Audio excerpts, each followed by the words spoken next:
Let's talk about another guy who was on a different team. Over on YouTube, we got a question from Deans-JM3UF. Is it possible to rehabilitate a talent who's been beaten often for a long period of time?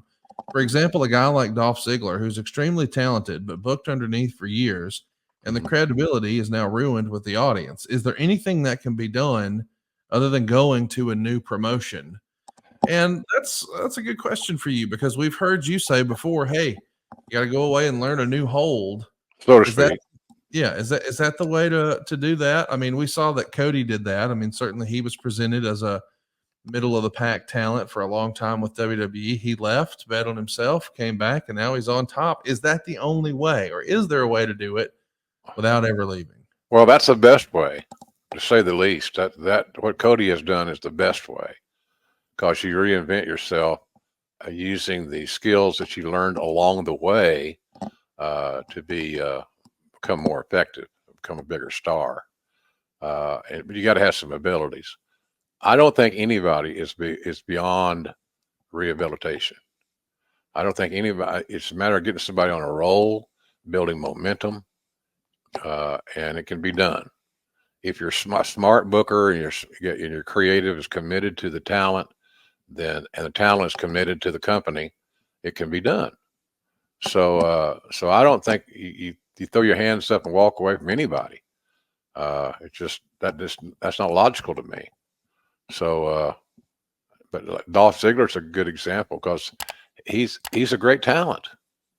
I mean, he's really a good. I wish he was in AEW. I think he's just a terrific, and he's smart, and he's been around long enough. He's seen, he's learned, he's experienced the whole gambit. So, but it's never too late for somebody if the company and the creative branch of that company is committed to the rehabilitation of the talent, and the talent is on the same page, and they're willing to contribute and add to their presentation, then you can have success. Nobody should throw their hands up and walk away. It's just that's your gut feeling, as I'm done. If you think you're done, you probably are, but you don't have to be done. It's just a matter of regrouping and repackaging yourself. And so yeah, I just don't believe in it. There's not enough great talent, so you don't give up on people. At least that's my theory. Don't give up on talent. We got another question here. This is from our live studio audience over at Grilling JR on YouTube.com. If you haven't already, go hit that subscribe button, turn on the Yeah. notification bell. Don't miss us the next time we're live. Dawson Fields wants to know, what is Jim's favorite wrestling rivalry of all time? Does one stand out above all the others for you, Jim? Well, it's hard to say, Connie, because of there's been so many. I've experienced so much good stuff. I always somewhere in this conversation, I would say Brett and Stone Cold, because I just think that they had great chemistry. They're on the same page. They told amazing stories. They were physical. They connected the dots. They did all the things that you should do. Rock and Austin was another one. You know, when you get a three times WrestleMania main events in one-on-one matches, it's pretty significant. And they had 15, 17, and 19 did Austin and Rock. And I called them all. I was at the right place, the right time to call them all. So Austin is always going to be probably somewhere in my conversation on this topic. But there was a lot of great rivalries. You know, somebody sent me a clip of something the other day from Undertaker and Shawn, and I forgot how good it was. I shouldn't have, but I forgot how good it was. It was just amazing.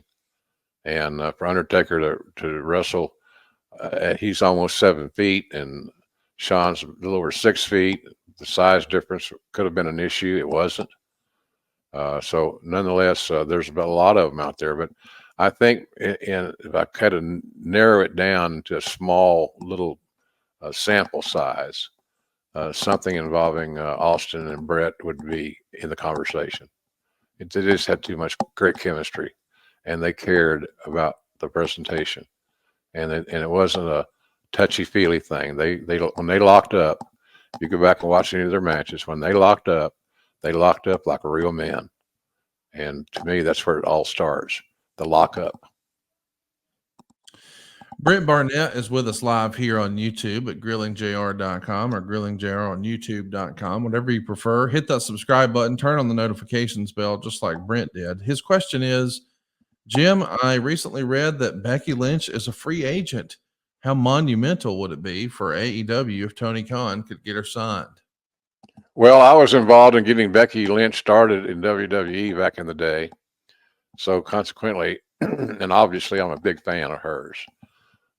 She's one of the individuals that will reach out occasionally and see how I'm feeling, things of that nature. And I have great respect for her and her husband. He's a hell of a hand too, without question. So I don't know anything about her contractual status. Obviously, Connie, I think we'd all could agree that if AEW was able to sign a talent of her level, it's going to help. Right. She's a player. She's a main event level player, and she's got great name identity. Pardon me. And I think the world of her as a human being. So anytime you can, you know my theory of hiring good human beings. She fits that mold perfectly. She's terrific. And but I don't know. Pardon me. I don't know how committed she is to being a mom. And meaning that, not that she's a good mom or a bad mom, she's obviously a great mother. But what if she wants to have more kids? Right. And that could happen. Pardon me. So anyway, I don't know what she's going to do. I would be very shocked if WWE let her slip away.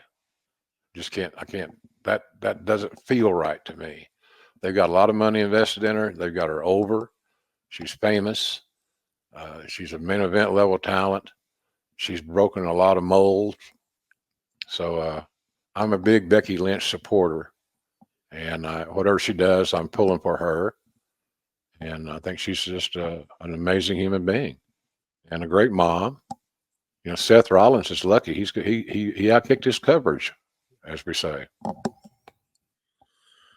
Here's a question from Kerry Abdullah Jr.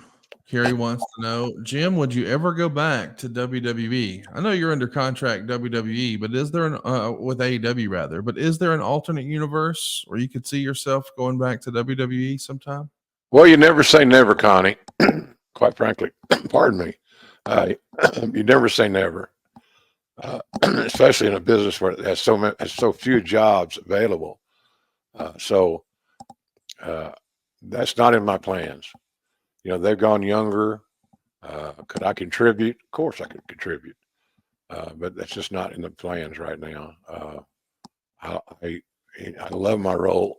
Pardon me, man. I got a frog. Froggy's big today. It's one of those.